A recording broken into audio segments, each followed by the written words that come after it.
Hello and welcome to a nerdy place for nerdy people. I'm Ryan the Pessimist. And I'm Carlos, the Optimist. And this is Optimist versus Pessimist. OVP. And also Eva's here. Hi. We're doing verses again. Our most disliked video is getting a sequel for some reason. Because we like it. Oh yeah, that's right. Doesn't matter what other people want. We're doing two kinds of verses today. So which songs are we going to be singing from? Are they choir songs? Are they songs? No, it's Disney karaoke. It's Disney. Yeah, you're gonna sing from Hercules, and he's gonna sing. No chance. Ariel. No way. I won't say it. No. You swoon, you sigh, why deny it? Oh. And now this has been Turn claimed the by beat around. Okay, yeah, that was. How do I derail the podcast so quickly? Well, it's already. What are we doing again? Okay, not actual verses of What what. we're doing is OVP, Optimist versus Pessimist, on movies that I've selected.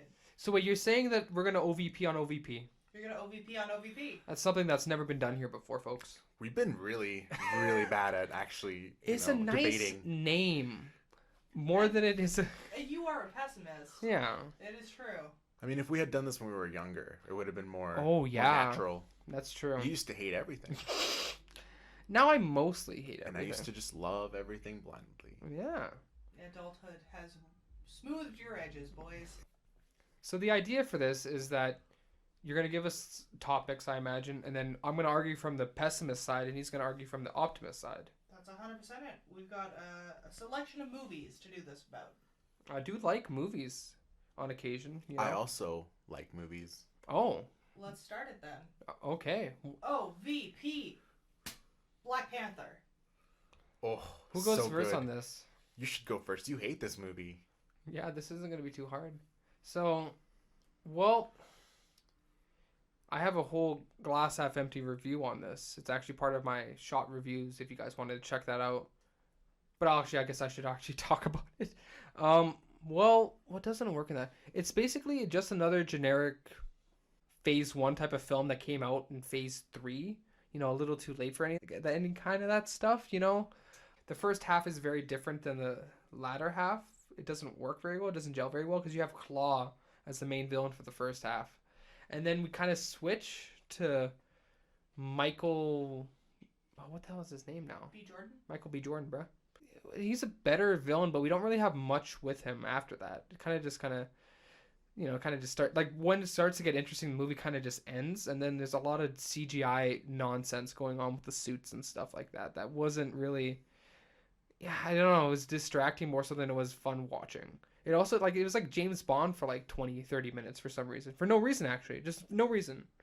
They have the whole setup for Claw, which, what's the point of having that in the film at all? We didn't need Claw in this movie at all, and we wasted time with that. Didn't you also have a problem with the way that it wasn't it a hip-hop track instead of like a score track? Yes, I honestly did not like that either. I felt it was more distracting than it was for mood fitting. So that's kind of most of my points. Okay. So, why it is not generic?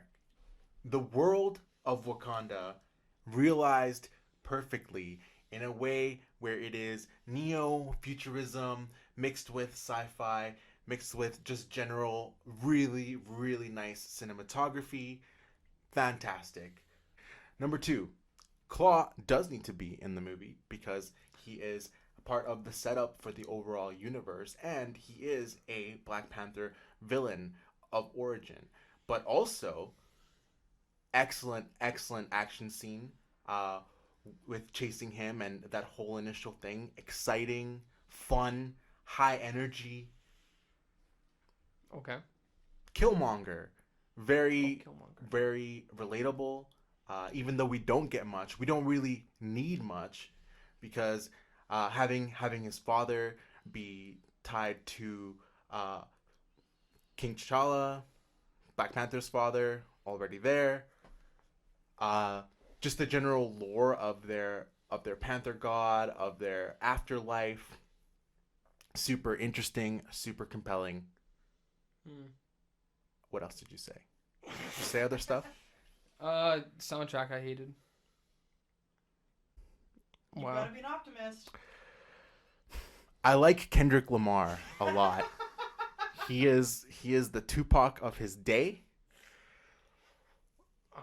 It is very refreshing to try to make a modern hip hop soundtrack gel with the. Damn it! I think this round might just go to our pessimist here. He's having a tough time I defending like this Black one. Panther. Unfortunately, saying you like it isn't enough to convince me. Fair enough. You got anything else? Okay, so going back to kind of our conversation that we were having in last week or 2 weeks ago's podcast, depending on when these come out. This movie has a lot of strong female characters, but not in a forced way, in a very natural. They are part of his entourage. They are. Damn it, Ryan. I know where you're going with this, and if you say it right, you might win me, but you don't seem to have the words. No, Black Panther sucks. Yay! I'm trying. Yes. Okay, our pessimist takes the round. He tried. He really did. Now here's one where there's a little bit of controversy on this film. It's not the most hated, but it's not the most loved, and that is Iron Man 2. AKA that time that was it Mickey Rooney? No. Is it Mickey Rooney? Rourke. Mickey Rourke. Yeah. Mickey Rooney's way older. Mickey Rourke came back and looked kind of awesome. He did The Wrestler too, and that film was great. He's a good actor. Anyways, pessimist versus optimist.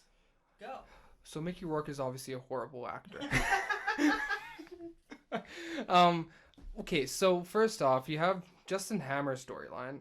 Justin Hammer comes off as a bit annoying for the majority of the film. You know, he's kind of like your stereotypical, like, oh, we're rivals, but I'm nowhere close to you, and it's very annoying. We have a D-list villain for some reason as our main villain, who has a bird and whips. It's not really that impressive. Also, his final fight with Iron Man's pretty disappointing, like it was in Iron Man 1. Also, we waste half of this film trying to set up a film series of, you know, for the Marvel Universe. So, like, this is almost not even a movie. This is a demo. This is like a preview for what's to come. Also, he invents a new element, and that new element somehow fixes his heart. Like, it's mostly just the eye candy of Black Widow that everyone likes this movie. There's nothing really else to it. Okay, so first off, Justin Hammer. Justin Hammer is a kind of generic tycoon type character. He's just an old businessman's. I think the reimagining and the portrayal by Sam Rockwell, one, is not annoying. It is exciting, energetic, and still very funny and very compelling for something that should have just been a throwaway character, because he always is a throwaway character. He carries a big part of that film, and I always wanted to see him again and never really got the chance. Two, even though Whiplash is a D-list villain, the portrayal by Mickey Rourke is extremely compelling, and having it be tied to the arc reactor technology, tied to Stark, and then implying that the Starks may have stole that technology from Mickey Rourke and his dying father, makes Iron Man 1 more compelling in hindsight, makes the arc reactor technology have more weight, and again, bringing more gravitas to the character and the mythology overall. I think that is an exaggeration, a gross exaggeration, to say that half the movie was set up. There is maybe a quarter or less that you could really consider set up. Having the Captain America shield in there for a little bit, talking about there's a couple of lines devoted to like the team of Avengers, but we have everything with his father, with him discovering the secret that his father left behind, which is completely Iron Man centric.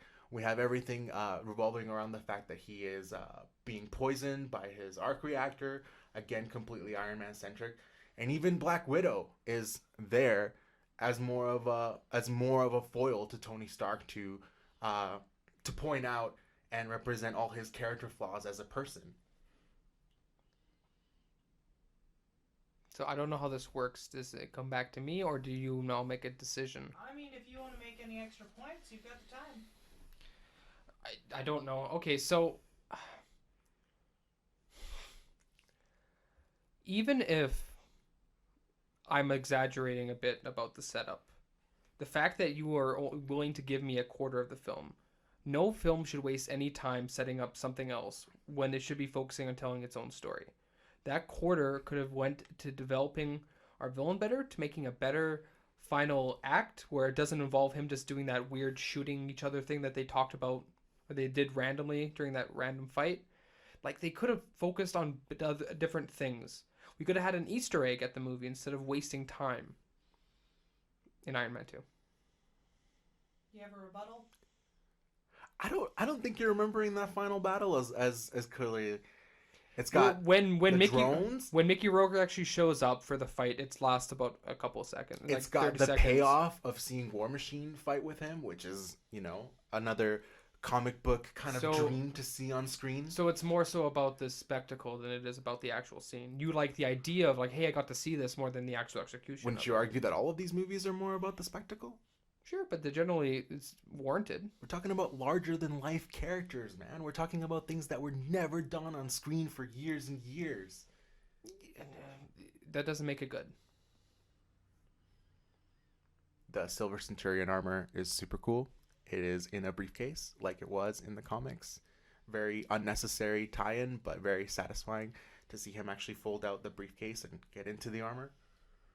Okay, I'm going to now pass it to our judge here. The judge rules in favor of the Optimist. I got one. I like that movie a lot. Saying that Justin Hammer was annoying really hurt because I like him so much. Justin Hammer, and I thought had to give it to the Sam Optimist. Rockwell was amazing. Is great in everything he does. He chews the carpet, the whole scenery, the whole movie. So Drove me good. nuts. Mickey Rourke though, man, do I love him. Really, was I not even close? None of my arguments landed, huh? You had some points in there. Okay. I was with you on the Sam Rockwell. Nah. Well, that was a catering thing. As for setting up a franchise, that's kind of what the movie was meant to do. If that's the purpose of the film, is It's that not, a though. detriment? It's not the But it was the purpose of that film. Was to set But then up it's a waste of that Avengers. film, though. Also in hindsight, how successful the Marvel Universe ended up being and how satisfying something like Endgame or Infinity War was. Aren't you glad we had Iron Man 2? I like Iron Man 2. I think it's really good. No, you hate it. Yeah. You just Stick argue. to your character. No, I gotta be. God. I couldn't lie to myself anymore. I like that movie. I didn't want to argue against it, so I just thought about all the things that people argue about it. Okay, you ready for our third film? Da, da, da, da. It's Guardians of the Galaxy Volume 2. Why don't we start with the Optimist this time around? Yeah. Okay. So the biggest thing about this movie is the emotional resonance between Star-Lord and Eagle the Living Planet, his father. So Star-Lord is a character that, didn't really know his father for pretty much all of his life. His only parental figure is his mother, taken away at a young age, and then replaced with a surrogate father who was more of a abuser, for lack of a better word, who used him, who manipulated him.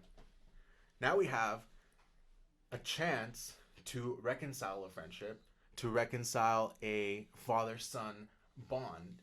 But, there's something deeper and more sinister about it. So, in a sense, you get the kind of joy moment of seeing him reach that potential with his father, only to have it be taken away. But then, we actually realize and acknowledge by the character that his surrogate father was actually caring and loving all along, to the point where he essentially sacrifices himself. I think that's one of the most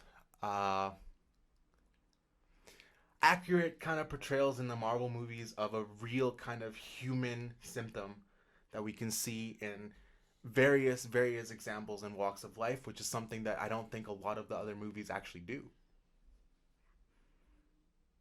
it's a masterpiece. I mean, also, he's Mary Poppins, y'all. Oh, right. I forgot about that scene. So is it my turn to speak? Be a pessimist. Well, so you have this first kind of disjointed. You have the beginning, which is very disjointed and does not fit really well with the rest of the film. And then it's set up again with the last part of the film where they make the atom, and that never comes into play for anything. So it was a lot of a waste of time. All the comedy in this movie is forced and is just not working. They're relying a lot on Drax, a lot on Mantis, and it's just not there. It's not funny. It's cringy to watch. Then you have half of the film with Rocket doing something and the rest of the people just hanging out on a planet doing nothing, watching him bond with his father, I guess, with awkward scenes about them throwing a ball to each other on like a galactic, like one of the weirdest scenes I've ever seen that doesn't really fit with it at all. So a lot of the movie is just boring, watching people sitting around, and then all of a sudden they're like, oh, we have to conclude this movie, so everything is kind of rushed at the end in order to get to that not even satisfying conclusion with that giant CGI nonsense battle. The beginning is a chance to see the Guardians together again on an adventure with their character dynamics that we fell in love with in the first movie. But they've lost that magic. They lost that chemistry. It's no longer there. I have a talking point for the two of you. Mm. This is a film where we really see Gamora and Star-Lord. No. Nebula.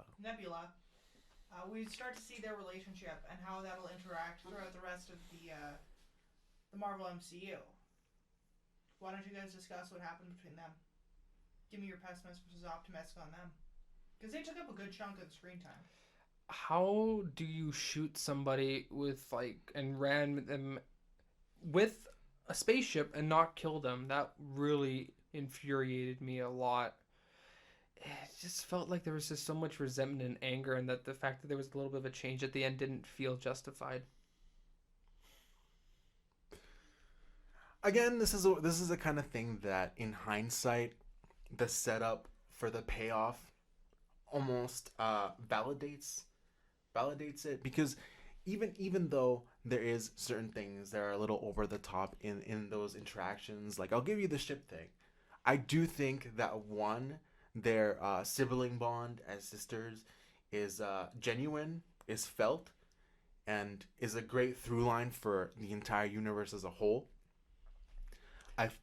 I feel that Nebula's general performance, the actress, she gets across the robotic nature of a mostly cyborg being, and yet there's still humanity in there. So even though, again, that may be over the top at points, it still resonates with the audience. I don't think they've ever established very well that they were sisters. Even in the Guardians of the Galaxy, they just seem to be kind of I don't know, his assistants. And then, I don't know, there was never a sisterly bond ever. And so then the fact that they're trying to bring it up in this movie and try to emphasize that and kind of show any kind of development doesn't make any sense to me. Because there was never that love there to begin with. There's nothing. If you look back at any of those movies, there isn't anything there. And there shouldn't be. That doesn't make any sense. See, I think the entire movie is all about bonds. Okay. Not only the bond between Star-Lord and his father, or the bond between Nebula and Gamora, but also the bond between Peter and Gamora. But themes do not make a good movie. It's good to have themes, but if the rest of the film is boring and it's not engaging and it's rushed, it doesn't help.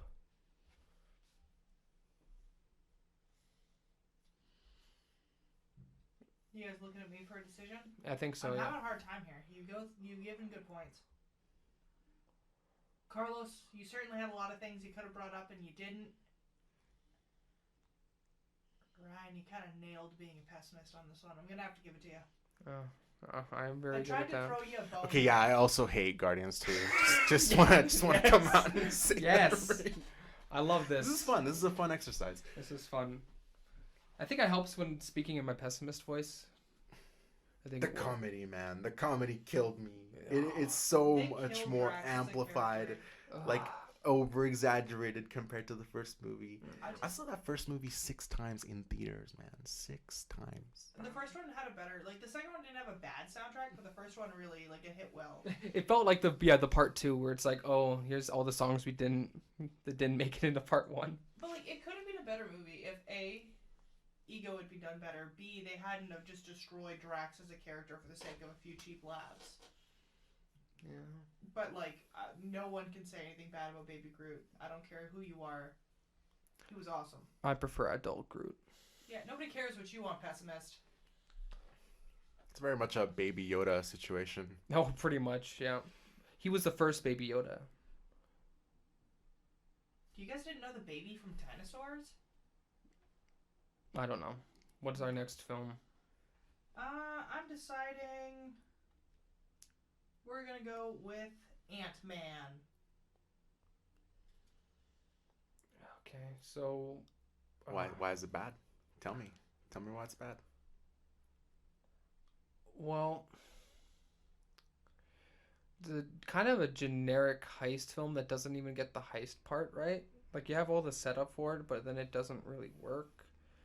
You have a main villain who's kind of justifiably mad that the man whose company he's running refuses to give him the technology that he needs to do what the company's supposed to be doing.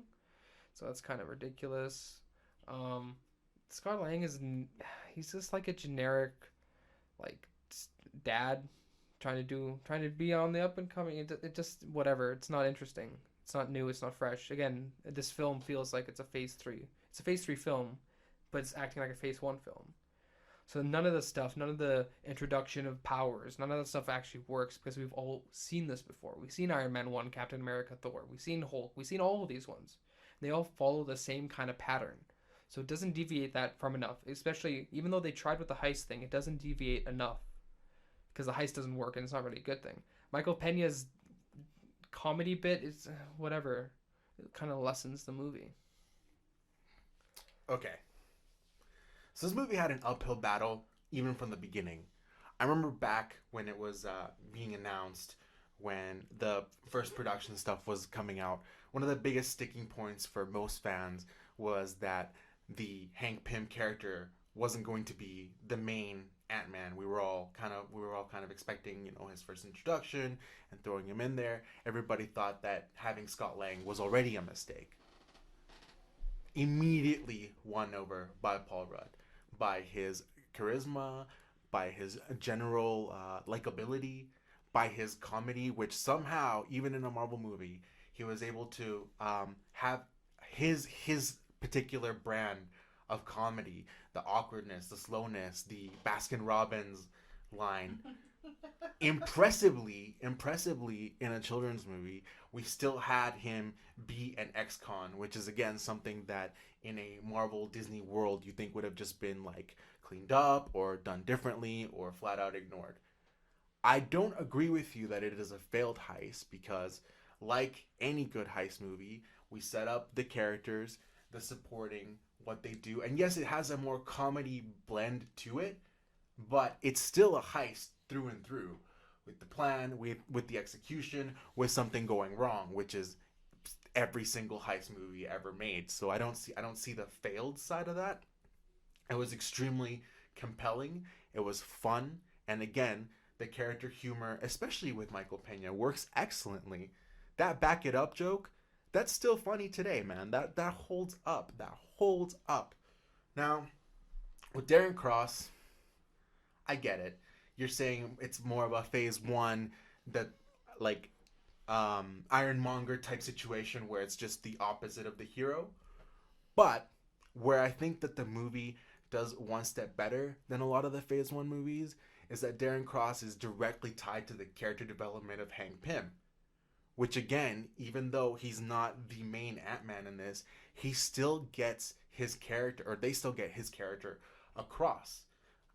His anger, his kind of abusive streak, how he hurts the people that he loves. It's all in there through the relationship with his daughter. And like said in the movie, the reason why he didn't give him the technology is because Hank Pym could already see in Darren Cross the same kind of character flaws that he saw in himself. And that definitely resonated with me because, again, serves to develop the Hank Pym character, but also gives us a tether to the villain to where he's not just generic bad guy. Unlike Ironmonger. I have a question for you too. Unlike most of the Marvel movies, the sidekick in this film is highly comedic based, but not really a noticeable character. Like, if they hadn't put him in, you wouldn't notice he wasn't there. But since he is there, he made quite a big effect. What are your guys' opinions on the sidekick character? Michael Pena? Yeah. You guys kind of mentioned him, but you didn't really talk about him, because he really stands out in the film. But is that good or bad? He mostly stands out because of the memes regarding him, more so than his actual performance.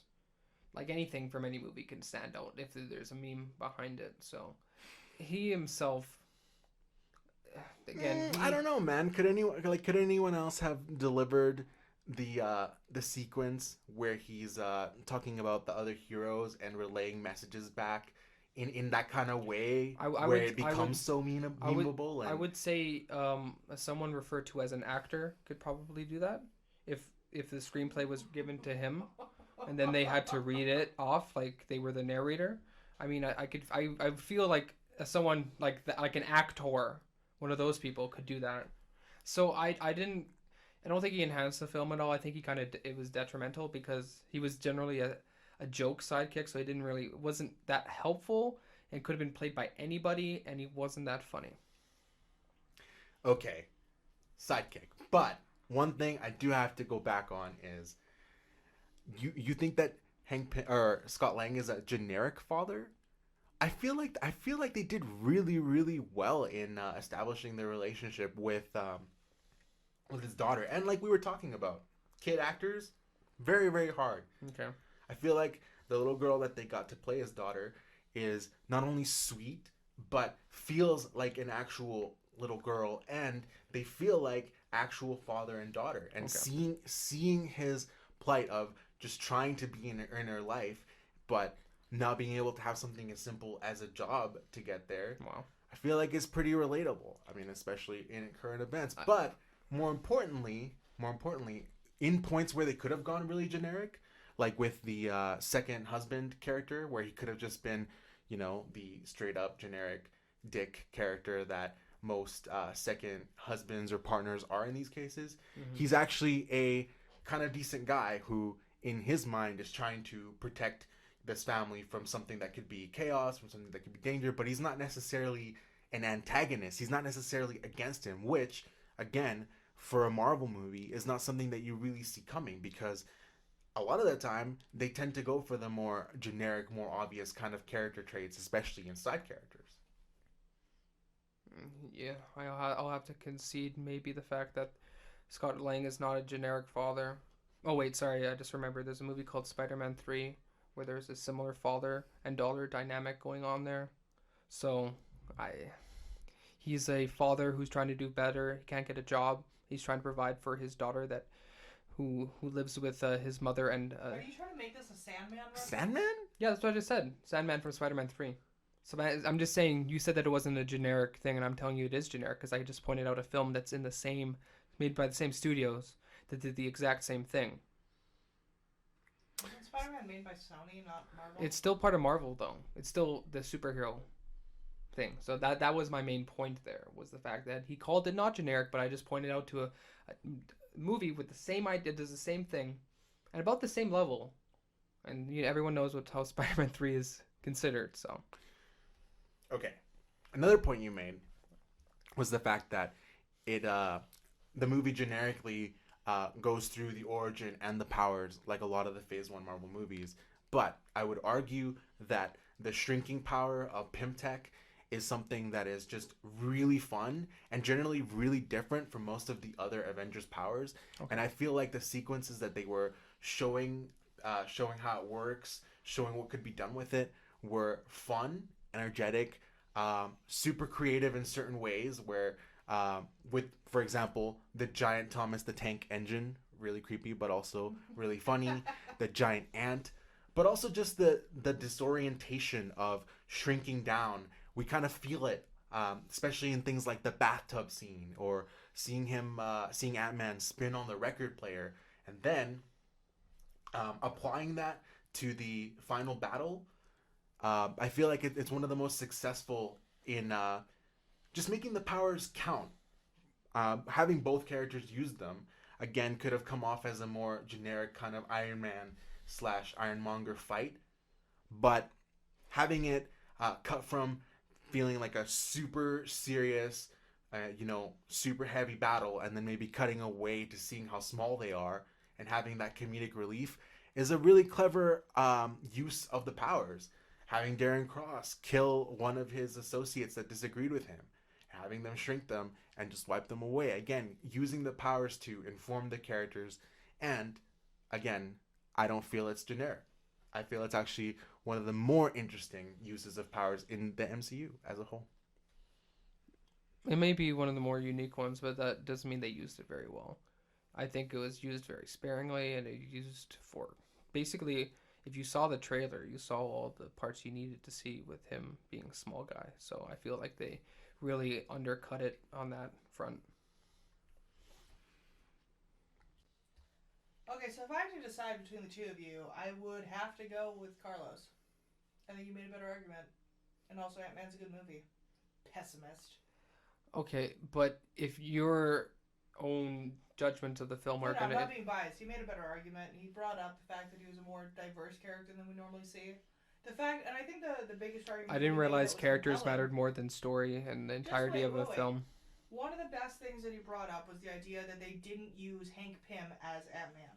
They used him as the mentor for the new one, and that worked better than a lot of the other Phase 1 movies where it's about the guy from the comic book instead of the second generation. So they did change it up, they changed the formula, and he's right. And Doctor Strange did the same thing. Is that a good movie? Yeah. Yes. Yeah. Yeah, Doctor Strange is a good movie. Meh. I'd say stop being a pessimist, but I can't. Anyways, we're moving on to our second style of verses for the day. I'm gonna be honest with you. I'm very glad she cut that last one. I wouldn't have had an argument for that. You want to know what the movie was going to be? It was Captain America, Winter Soldier. Yeah. What was I gonna? I had 1 point, and I would have to have just hung on to that 1 point. The old lady makeup on Peggy is really, really bad in that one scene. No, it would have been the main villain is pretty underwhelming in that film. Oh, Yeah. Oh, why is his name escaping me? But yeah, that's all I have. I'd have to have made up everything else. So if you guys wondered, you guys tied in the first part. I'll take that. And I don't think you guys can really compete each other in the second because you're just having a discussion about who would win versus the other character. I think a tie is acceptable to you. Yeah, absolutely. You both win cupcakes. That's true. Delicious cupcakes. Woo. I'm so sorry for fans of Black Panther, by the way. Oh, man, I did that such a disservice. I wish it was more fresh in my mind because I really did, love it more than you at the time that we saw it. I'm glad that you've soured on it. No, Black Panther is like milk. It just sours after time. You may continue on with your next thing, though.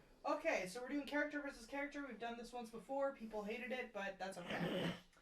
Our first one, remember you guys are fighting together here. You're just trying to figure out who would win in the fight. Yeah.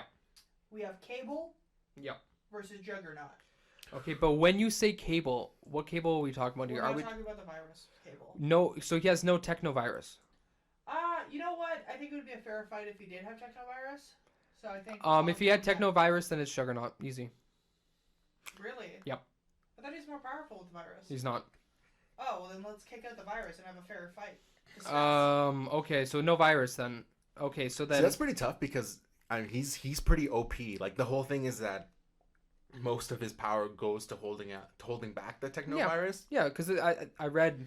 I am an aficionado of Cable, some might say, because I read the Cable and Deadpool comic book series. But does anything really... could telekinesis on its own, whether it be concussive blasts or just general telekinesis, stop Juggernaut? But here's the thing, at an Omega level. Here's the thing, though. I don't think that you thought this fight very. I did. You didn't think this through. Can't be hit with psychic ability. Yes, he can. So essentially, what would happen?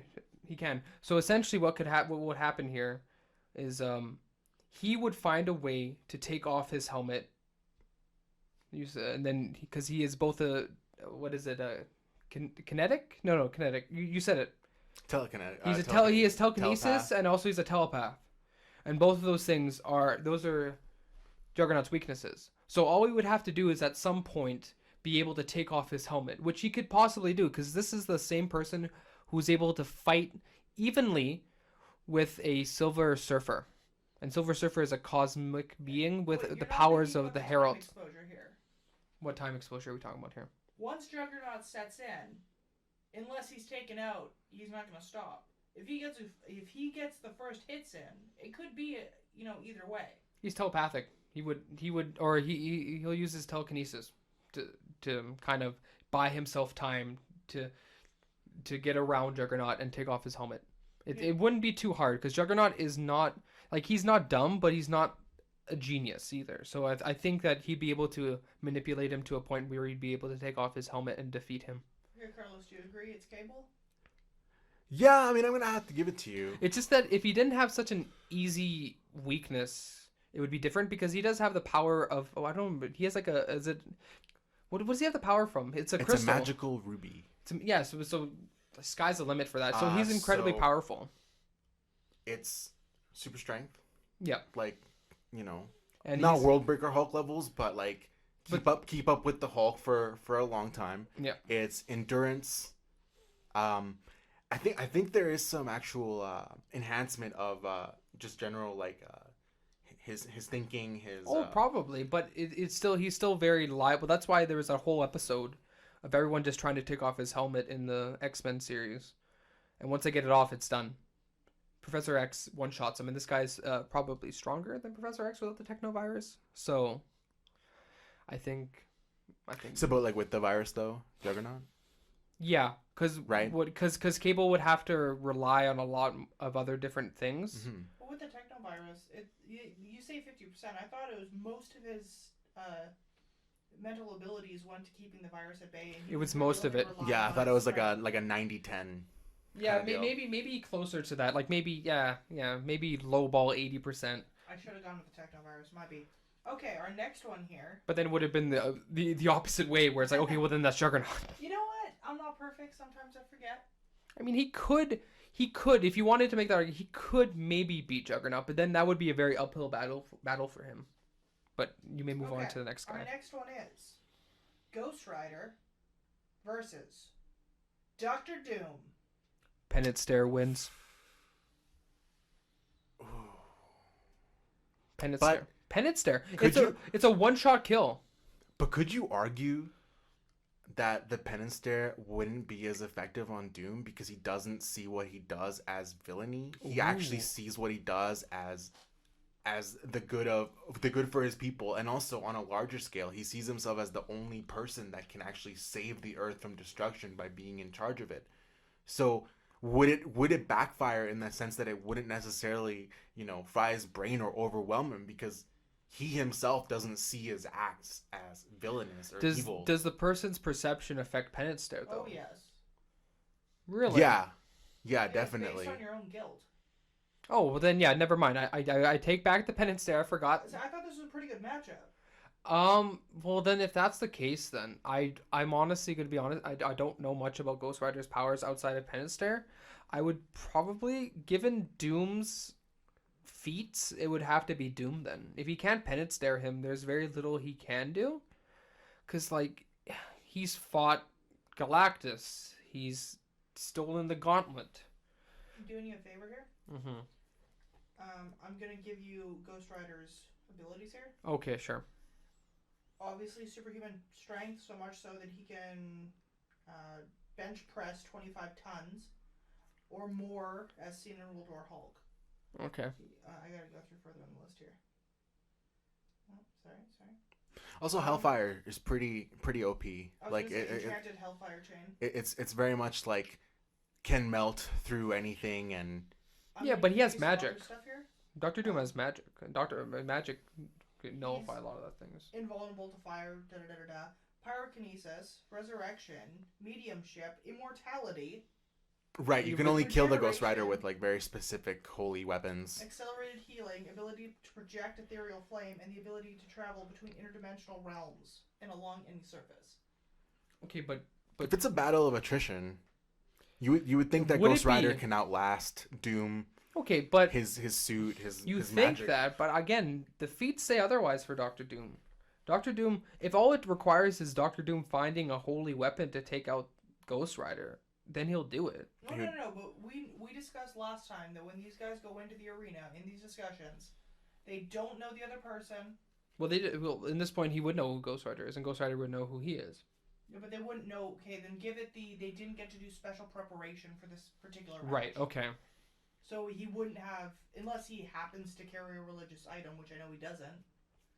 Okay. Well, then, based on equipment alone, that just goes to Ghost Rider. Then what can Doctor Doom doesn't have anything on him personally, other than the machine to get him out of there. But I can't think of something that he would have on a person that would hurt Ghost Rider. So is this a fair matchup then? If Ghost Rider has all of the cards here, he has the motorcycle, he has his chains, he has all of that, where Doctor Doom has his base.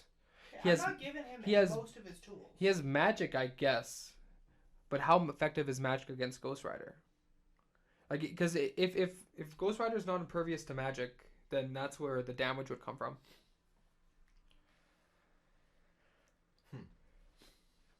It's something That's to ponder. hard. Yeah. That's definitely hard. I'm pretty sure Ghost Rider is susceptible to magic. And I mean, it would make sense also being like, demonic kind of realm. And yeah, Doctor Doom was once the Sorcerer Supreme. So, or I think at some point he was the Sorcerer Supreme. And yeah, because if it says he's susceptible to magic, then this could be Doctor Doom's victory. I'm not seeing that he's susceptible to magic, but he certainly comes up across like Dormammu and creatures like that. Again, Scarecrow. Infinity Gauntlet. Doctor Doom achieved that. It's true, and he was able to will himself back to being when he fought the Beyond.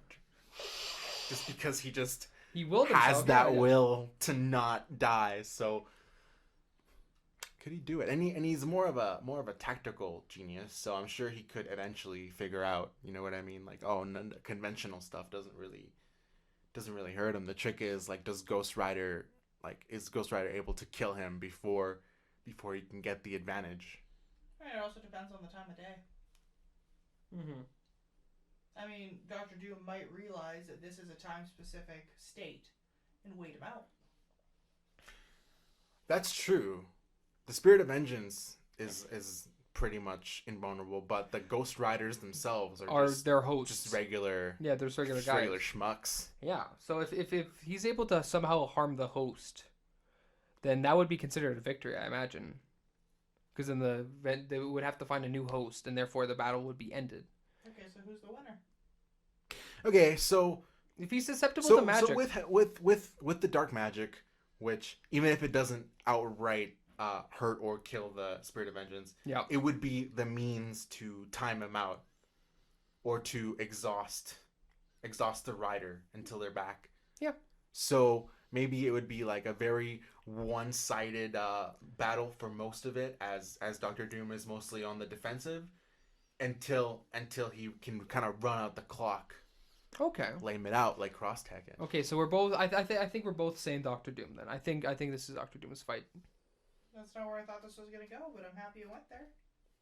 I mean, that one was hard. One of my best friends is a huge Doctor Doom fan, so I have to kind of fight for him anytime he's up there. He would disown us. He would disown us. Can't have that. Who? Don't worry about it. Next guy. Or Okay. next characters. I don't know if they're men or women. Alright. Now, I feel like I know who's going to win this one, but let's remember that these people did not get to prepare for the individual in specific they were facing. This is important to remember. But if in canon they would know each other, they would know each other, right? Yes. Okay. But they didn't know they were facing them this day. Sure. Is that fair? Okay, I'm excited to see this now. There's a lot of caveats on this. What? Rogue versus Magneto. Ooh. Okay. That's why I had to give the Okay, caveat but that what? she didn't know she was But gonna see what it. Rogue? Are we doing Rogue with Captain Marvel's powers, or is it just Rogue? No, we're going to do pre-Captain Marvel because that's just not fair to him. Well, that would be not fair to her then, because she has to get up close, and he could just use metal. Depends on, but see, that depends on the location though. Also, I don't know if he can manipulate iron in the blood. If there's enough of it. Yeah, he'd have to. Well, okay, so then I think it's reasonable to believe that wherever they fight, there will be some kind of metal for Magneto to manipulate. And therefore, he could have a very ranged battle because he's able to fly because of that or something. Yeah, he's able to kind of Make like levitate. levitate himself using magnetism. And she's just a normal person who doesn't really Although, I Not mean, really- all it takes is one touch. touch. But And how is then- she gonna and get then- there? Because they're starting a good distance apart. So I doubt that she'd be able to get there. I mean, is this like a football field? What we is agreed this- upon? I think that would be a fair. Okay, football field. Because There's because there's a really lot the of- only metal there, a lot of the metal. posts, Rebar. the seats. Yeah, All the rebar. yeah. He could crush that entire stadium. Take out all the rebar. I think this is a one-sided fight unless you find something I'm okay. that says that Rogue, like pre Captain Marvel, could get up there. But after Captain Marvel, we wouldn't be able to put him in the same tier at all. Magneto would just immediately lose. I don't think that's. I don't true. think so. I don't think it'd be. that's I think it'd be a closer I think it's a closer fight. fight. Magneto's pretty OP. I think in like Magneto is newer silted. canon he can actually like do some blood bending type stuff with Oh, that's with gross. iron in the Right. blood. But I don't. But okay, see, But I mean like Captain Marvel Rogue. I mean Mm. just being able to like freely fly is enough to get away from most of like the metal based It would be a good fight though. And also she's very hard to put down. Like she's very tough. You know what I mean? Like she's not 100% invulnerable, but it takes a lot. So she could take for example like metal rods or rebar or seats. Like she could tank that pretty easily. So it seems like we moved past the Rogue versus, because I think we're both in agreement that Magneto would defeat her very handedly. So then, yeah, when you give her the powers of Captain Marvel, does she also have super strength at that point? Yeah, It has beams? She's She could shoot pretty. beams? She's pretty strong, and what she it has at that point is superhuman speed, strength, durability, flight. Yeah. Okay. Does she have projectiles? I thought she had projectiles. yeah. So it's like an energy based situation where she can absorb energy and then dispel it back in pretty like high ridiculous quantities, and even like cosmic energy she can shoot back. So the magnetism wouldn't be able to stop a kinetic blast of energy. I mean, it could. I mean, he could block it with something He could physical. make a lot of things. So that fight would be, he would be on the defensive a lot. I might actually think that like post Captain Marvel powers, I'm gonna say Rogue would take that eventually, because she could very a lot more easily be on the offensive until she could get a grab, and Magneto doesn't have anything to stop the actual draining of his powers. No, once Well, he's I mean, she could also just do the instant death. if she holds him for too long. I No, think. instant death. What's that? Before Miss Marvel, or before Captain Marvel, she came into Pandemic. And for like a fairly long amount of time in the run, she had the ability one touch and you died. Okay, but I thought we were talking about Captain Marvel one now. No, again, she would crush him in a millisecond. That's not a fair fight. No, but have you not been hearing the discussion here? We're actually not on that kind of like she would destroy him in a millisecond. You guys can do what you want, but I know. Oh, Millisecond. I don't agree with that. Do you agree that it was a millisecond she'd defeat Magneto? No. Yeah, he's tough. he's up there. Flight. He's one of the best. He's one of the strongest mutants out there. Super speed and flight, meaning she could get to him, touch him, and destroy him before he could react. Not that quick. Oh yeah, that quick. No, but she's not. Super speed. He does not have super speed. Do we know that? He's an old dude who can bend metal. That is a very gross simplification of what Magneto is. Just to anyone listening, I don't hate Magneto. I'm actually quite fond of him. I'm just trying to play the devil's advocate here. I want to get more discussion. Then what you got? Fine. You guys do your dumb Magneto wins rules. Okay, to be fair. He's got one thing. Okay, but to be fair, he's arguing for her. And I haven't gotten to the point where I was going to say, well, I think it would be an uphill battle for Magneto. He'd probably push the. I mean, the blood bending thing is pretty. If he could do that, is ridiculous. If he could do that, then she's just dead. I've definitely seen that out there. Okay, so you'd have to have a high amount of iron in the blood.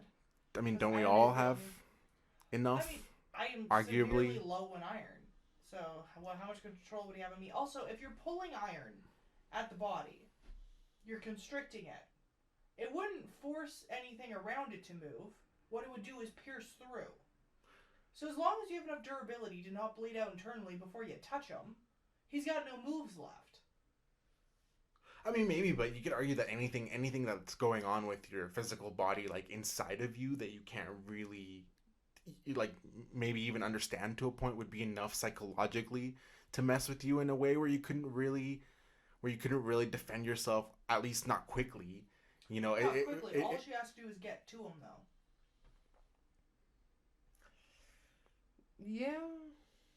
But in regards to, like, if you're thinking blood bending, like Avatar blood bending, But we're also iron would work, it does not work the same. But we're also, these are the characters, right? Yeah. They're in character. Is she gonna go for the immediate kill? Well, she's not a killer. No, He's a killer. he's a killer. Yeah, but we didn't say that it would be to the death. He's I thought a it was killer. always like to the death or to like Incapacitate, but yeah. I mean, if they kill, they're gonna kill. yeah, I mean, if Magneto's gonna kill her, he's gonna kill her. He doesn't like killing mutants. That's true. That's yeah, true. That's pretty good. And she, I mean, if she turned. But it so what I'm inside, saying she'd is that get she great wouldn't power. go like 100% immediately. That's not how this would go. I should probably gauge him first. Yeah, so I think she'd have the victory in the long run. I think it'd be an uphill battle. He could possibly do it, but it's tough for him. What if Magneto played keep away No, long I already- enough I to already circled her. move the like affect the magnetic poles of the Earth and create that tidal wave from Ultimatum? I mean, is she really gonna be able to withstand the flooding of the world? I mean, even if she does, what she's gonna wake up to, the Blob, and he's hungry. You guys are the worst. Okay, I think we're running a little bit low on time here, so we're gonna have to pick out of the 3 I have left. I really do want to do this one. I'm pretty sure I know who you guys are gonna pick, but I gotta do it anyways. Okay, what do you got? We got Emma Frost Oh. versus Oh. Iceman. Iceman? Okay, so Iceman is actually pretty OP as well. Iceman, I'd say, yeah. Yeah, because He's an actual fighter. Emma Frost is more of a psychic, and she's not a combatant. So he has the advantage there. although the diamond skin, I mean, the ice would never be able to penetrate. But it could frozen freeze it. Body doesn't mean that her mind is frozen. She'd still be free to attack mentally while her body's frozen. I know, but I think he's immune when he's in his ice mode, is he not?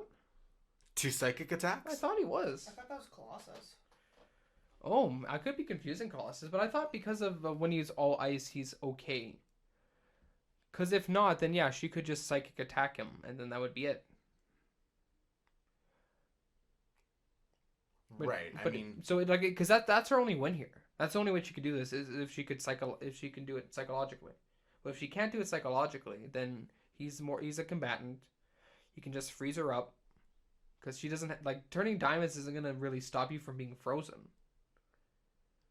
Yeah, but even a cold diamond doesn't break. Yeah, but the whole point would be to incapacitate, and also Yeah, but her mind is still free. And from what I'm reading sure, here, but, he has no power to defend himself from a psychic attack. Okay. but he can reform from just about any kind of moisture or water in the air. Now, like modern day, Couldn't he just freeze the breath in her mouth or something? Like he could choke her out, and then she wouldn't be able to concentrate on her psychic attack on how him. quick is that psychic destruction though? Is that seconds? Is that instant? Emma Frost is pretty strong, but again, Yeah. but then again, we're not. These aren't bloodlusted characters, so Oh, damn. I think what would happen was She is. I mean, she early on she would have been a killer. Okay. Pre her becoming Okay, so second You guys are second forgetting stringer one to thing the. here, as I'm reading through, there has actually in print been a fight between the two of them, okay, and he has an ability we forgot about. what's that? To possess other people. What? It says Iceman's powers are pushed to their limit while possessed by, she possessed him. Okay. So he obviously does not have defense from her. Oh, so then. So she was using Luke. his body for fun. Okay, but was he able to break it loose? Not even the combined might of the X-Men Gold team was able to stop her. Oh, okay. So, best case scenario for him is as soon as he feels some kind of psychic attack going on, he does something like he frees her, like something in her mouth so that she'd choke and that she wouldn't be able to focus. That's his best case scenario here. But if they're starting so far away, yeah, it seems like it's an easy win for her. Actually, yeah, because I mean that distance. The distance. All you need is seconds. Yeah, so then she wins that one, especially after that, because I didn't realize that he had no vulnerability. Like he was just vulnerable to psychic attacks. That's unfortunate. I was curious where that one would go. One more. I'm trying to decide which one because you're not gonna like either. Oh, that's what I like to hear. I'm gonna give you a character you don't like, Loki, versus The other character. Scarlet Witch. Didn't we do Scarlet Witch before? We have done Scarlet Witch against, I think it was Venom. Scarlet Witch. Oh man, no, I'm gonna go. You got a god. I'm gonna go Loki. I refuse to back Loki in anything. I'm gonna go Loki. I mean, Asgardians are pretty invulnerable. Scarlet Witch has like the probability powers and the universe warping powers, but the universe warping powers only come into play in times of extreme mental or emotional anguish. Wouldn't that be this case if she thinks that she's gonna die? Not necessarily. In here though, Loki has the ability to create illusion. He could use her own powers against her by making her believe what she's seeing is real, because they do have, in a way, similar abilities there. But why would he do that? That would just kind of increase the chances of her bending reality. But if what she's bending is an illusion. No, but she wouldn't be bending she'd be bending reality at that point. She wouldn't be bending the illusion. But you wouldn't know what she's bending. Would that not give him an advantage? She doesn't know what she's doing in the first place. She does that self-consciously. Or unconsciously? Subconsciously, that's the word. Alright, sorry, continue your debate. I don't know. I don't think that the reality warping would come into play, because that's not pulled out in every single Avengers battle, for example. You know what I mean? Like, mostly like combative capabilities are mostly telepathic. Also, just generally like using the chaos magic as a concussive kind of force. And I feel like Loki, I agree with Eva where like if he does an illusion in a certain way, he could almost turn the probability powers or even the reality warping powers against her. And again, she's not she doesn't have any kind of like high durability or. But he does. Yeah, she is human, so she's pretty like vulnerable in terms of like just damage to be taken. Okay. So apparently her powers come from an elder god, and Loki's only kind of he's a demigod. But they're channeled through her. She herself is not wielding the vessel itself, yeah, but I guess the uphill battle isn't as uphill as it was because he's only a demigod. He's not a full god. Right. So he is lacking in that much in that amount of strength, I would imagine. So would you say her magic is stronger? Maybe her magic is stronger, and then his body is stronger, like his general body. They're both telepathic, though.